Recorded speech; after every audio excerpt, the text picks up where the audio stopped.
program teater bahasa Melayu khususnya untuk sekolah jenis kebangsaan Cina, saya lihat dari segi persembahannya amat-amat menarik di kalangan pelajar-pelajar. Sebab kalau kita tengok tadi, pelajar sekolah rendah sebenarnya, tapi mereka ini cukup berbakat. Mereka boleh menguasai bidang lakonan, mereka boleh menguasai bahasa Melayu, menguasai pentas, dan boleh asas-asas berteater memang mereka cukup faham.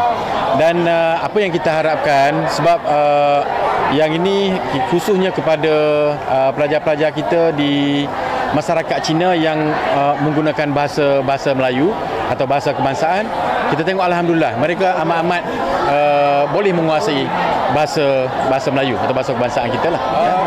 Kalau kita tengok dari segi penyertaan khusus untuk sekolah jenis kebangsaan Cina, ada 18 buah sekolah yang mengambil bahagian.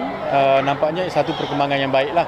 Jadi kalau kita tengok dari segi sambutan pula, amat-amat mendapat sambutan, dan insyaAllah kita untuk tahun-tahun yang akan datang, kita cuba usahakan lagi.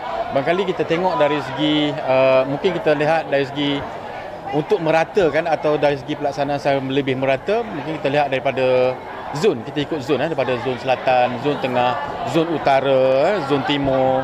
Barangkali mungkin juga melibatkan pelajar-pelajar daripada sekolah kita, daripada negeri sebelah Borneo, Sabah dan Sarawak. Sebab untuk sepanjang pelaksanaan program ini, penyertaan daripada anak-anak kita dari sekolah jenis kebangsaan Cina daripada Sabah dan Sarawak, kita belum ada lagi.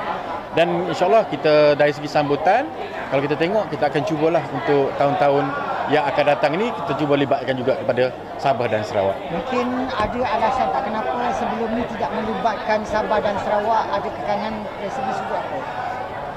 Barangkali satunya mungkin dari segi jarak kita lah.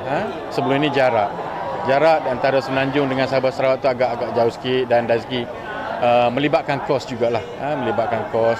InsyaAllah lah kita cuba, kalau ada peluang dari segi bajet dan sebagainya, kita cubalah untuk tahun hadapan.